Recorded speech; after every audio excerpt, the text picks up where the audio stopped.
सरकार को ये डर है कि sexual exploitation of women at work place is a institutionalised problem in this country.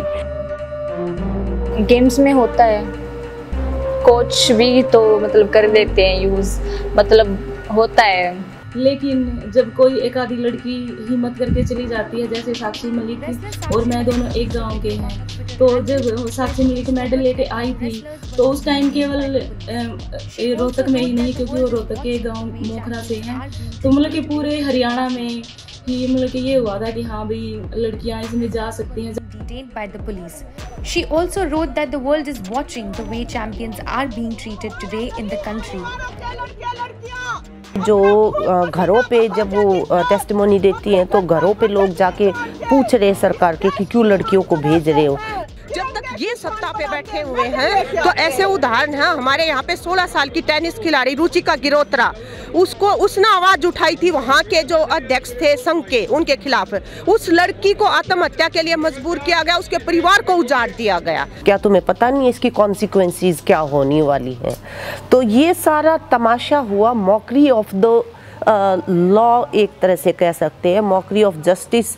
एक बड़ी लेवल पे वो तो हो ही रहा है, लेकिन कानून की तमाम लेवल के ऊपर बहुत ही सीरियस वायलेशंस नज़र आती हैं। सुप्रीम कोर्ट की इंस्ट्रक्शंस पे तो एफआईआर हुई है वहाँ पे, और नेक्स्ट वेरी डे जिस दिन ये एफआईआर हुई है, नाबालिग लड़की की आइडेंटिटी दिल्ली पुलिस ने डिस्क्लोज की, और उसी दिन से उस लड़की के परिवार और उसके ऊपर प्रेशर जो है ब्रजभूषण के लोगों ने उसका पीछा करना शुरू कर दिया। पूरा समय दिया गया कि वो नाबालिग लड़की जो है उसके परिवार को उसको किसी भी तरह से डरा के, धमका के, लालच दे के, दबाव बना के तोड़ ले किसी तरह से, और उससे जो है सरकार और ब्रजभूषण शरण जो है वो दोनों ही विन विन पोजीशन में हो जाएंगे।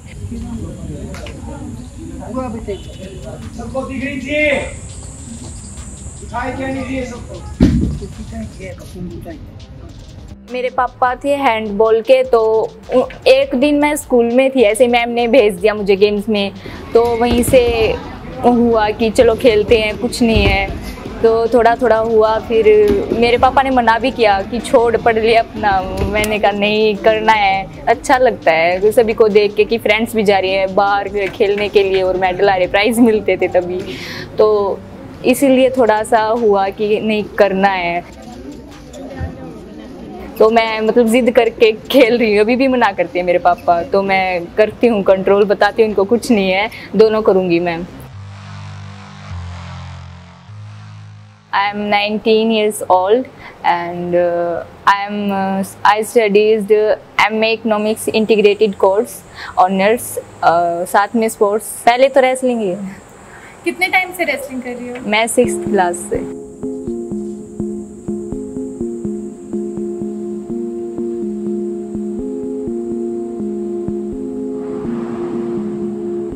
अफसोस की बात ये है कि आज जो लड़कियां सामने आने लगी थी खेलने के लिए, जो मैंने बताया कि जब 80s में हम खेलते थे इंटरनेशनल लेवल पे, गिनी चुनी लड़कियां थी। आज हजारों हजार लड़कियां हैं जो खेल में अपना करियर देखती है, और ये हमारी एक कलेक्टिव अचीवमेंट थी, हमारे समाज की, हमारी सरकार की, हमारे खिलाड़ियों की, जो ये मुकाम हमने हासिल किया था। आज वो जो मुकाम हमने हासिल किया है उसके सामने एक चुनौती जो है वो सरकार के नकारात्मक रवैये की वजह से आन के खड़ी हो गई है। मतलब आती है हमें रेसलिंग, तो ऐसे माहौल में हम कर सकते हैं खुद को। आंदोलन के बारे में क्या सोचती हूँ जो प्रोटेस्ट चल रहा है? आंदोलन वो महिला वाला अभी पता नहीं, लोग सोसाइटी से कुछ और सुनने को मिल रहा है, रियल में कुछ और है। अब असलियत तो हम मतलब बोल रहे हैं कि ऐसे ही कुछ छिपा रहे हैं, मेडल्स को ऐसे बहा रहे हैं, उनको मतलब पैसे दिए थे वो वापस क्यों नहीं दे रहे, मेडल क्यों बहा रहे हैं।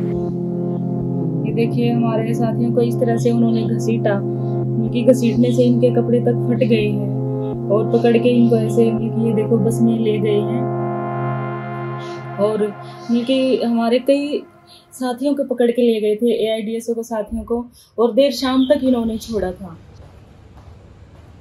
28 तारीख को महापंचायत में जाने के लिए हम वहीं जंतर मंतर पे गए थे, मिलके उनके साथ ही जाने के लिए ऑर्गेनाइजेशन का हमारा मतलब कि वैसे भी जिस दिन से प्रोटेस्ट शुरू हुआ है हम पूरे देश भर में इसका विरोध कर रहे हैं। बहुत सारे तो ऐसे हैं मतलब कि जो हिंदी भाषी नहीं है उनकी जो अपनी लैंग्वेज है कर्नाटक में, बंगाल में और भी कहीं कहीं लड़कियां हैं मतलब कि ये बड़ी बहादुर हैं। नहीं तो कोई सत्ता के खिलाफ इनको ये पता है कि कितना ये ताकतवर है आदमी, मतलब कि इसके खिलाफ बोलने की हिम्मत नहीं जुटा पाई। तो इन्होंने हिम्मत जुटाकर मतलब कि देश का गौरव बढ़ाया है एक तरह से। और ये केवल अपनी लड़ाई नहीं लड़ रही है, ये पूरे देश भर की लड़कियों की, महिलाओं की और जो फ्यूचर में आने वाली लड़कियां हैं रेसलिंग में आना चाहती हैं उन सब की एक तरह से लड़ाई लड़ रही है। ये देखिए ये साक्षी मलिक हैं और ये इनकी मम्मी हैं। जिस टाइम ये 2016 में गोल्ड मेडल जीत के लाई थी तो उस समय इनकी मम्मी आंगनवाड़ी वर्कर थी। उसके बाद से इनकी मम्मी को प्रमोशन कर दिया, सुपरवाइजर बना दी और साक्षी मलिक को रेलवे में नौकरी भी मिल गई है। मतलब उस टाइम तो इतना सम्मान किया। और जिस दिन ये जीत के आई थी उसी दिन सीएम साहब हमारे गांव में गए थे इनका एक तरह से वेलकम करने के लिए। और आज आप देख लीजिए कैसे इनको घसीटा जा रहा है।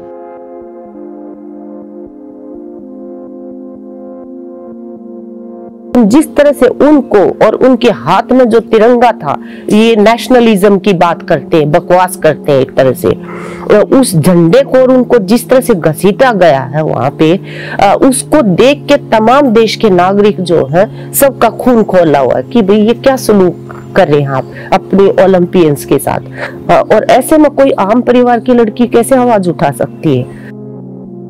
एक मतलब रिलेशन में आके उसको वो कोच के तो मेडल के बहाने वो चली जाती है लड़कियां। तो ऐसा होता है कि सर उनको बोलते हैं कि हम तुम्हें मेडल दिलाएंगे, वही बहला फुसला के, वही पर वो बताती नहीं है। कुछ गलत हुआ है कभी तुम्हारे साथ? मेरे साथ तो नहीं, मेरी फ्रेंड्स हैं। अभी मैं नेशनल खेलने गई थी, मतलब कुछ भी यहाँ वहाँ जाने नहीं दे रहे थे। रूम में उनके आ रहे थे और उन्होंने शराब भी पी रखी थी कोचेस ने। हाँ, और मतलब अपने नशीले जो उनके वो जो थे वो अपने रूम में ही रखते थे और वो लड़कियां वहाँ पे जाती थी। अभी क्या बताऊँ मैं, डर तो लगता है पर वही है, खुद को ही संभलना पड़ता है कि इस डायरेक्शन में ना जाए, एक्शन लें उसके खिलाफ। इससे पहले भी हम हरियाणा के अंदर देख चुके हैं कि यहाँ के जो स्पोर्ट्स मिनिस्टर संदीप सिंह जो हैं, उनके ऊपर एक जूनियर कोच जानी मानी एथलीट ने सेक्सुअल असॉल्ट के आरोप लगाए। नॉन बेलेबल धाराओं में उनके खिलाफ मुकदमा दर्ज हुआ जनवरी में, दिसंबर में। और दिसंबर से ऑनवर्ड हम यहाँ हरियाणा में लड़ रहे लगातार जो है कि उनको मिनिस्ट्रियल जॉब से हटाया जाए ताकि वो इन्वेस्टिगेशन को प्रभावित ना कर पाए। लेकिन तमाम हमें तो थानों में उठा के फेंका गया, वो किया गया, लेकिन आज तक भी उनको मिनिस्टर के ओहदे से हटाया नहीं गया। इवन चार्जशीट भी दाखिल नहीं हुई है, 5-6 महीने होने को आ गए हैं। और अंत में फिर लड़की को कहा कि तुम्हारी तो नौकरी गलत लगी हुई है और तुम्हारे कागज पूरे नहीं है, इसलिए मेरे दफ्तर में आओ, वहाँ पे रेजिडेंस का जो कैंप ऑफिस होता है। और जब वो वहाँ पे गई तो तब उसके साथ जो है अटेम्प्ट टू रेप उसने किया। वो किसी तरह से अपने आप को छुड़ा के भागी वहां से। और इससे पहले हम हरियाणा में देख चुके हैं कि 14 साल की खिलाड़ी रुचिका गिरोत्रा जो डीजीपी थे, टेनिस एसोसिएशन के अध्यक्ष, उन्होंने उसके ऊपर सेक्सुअल असॉल्ट किया। लड़की ने आवाज उठाई लेकिन उसको इतना परेशान किया गया, उसको और उसके परिवार को, कि लड़की तो आत्महत्या करने को मजबूर हुई और उसका परिवार जो है बिल्कुल आज भी गुमनामी का जीवन जीने को मजबूर है।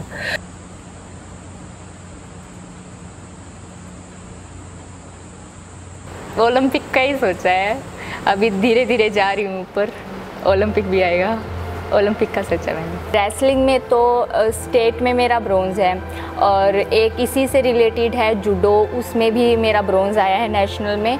और एक है जुजुत्सु, अभी उसमें मैं पार्टिसिपेट करूँगी। तो यही है, अभी चल रही है प्रैक्टिस, आगे और भी मेडल लेके आने, अपना फ्यूचर ब्राइट करना है गेम्स में ही।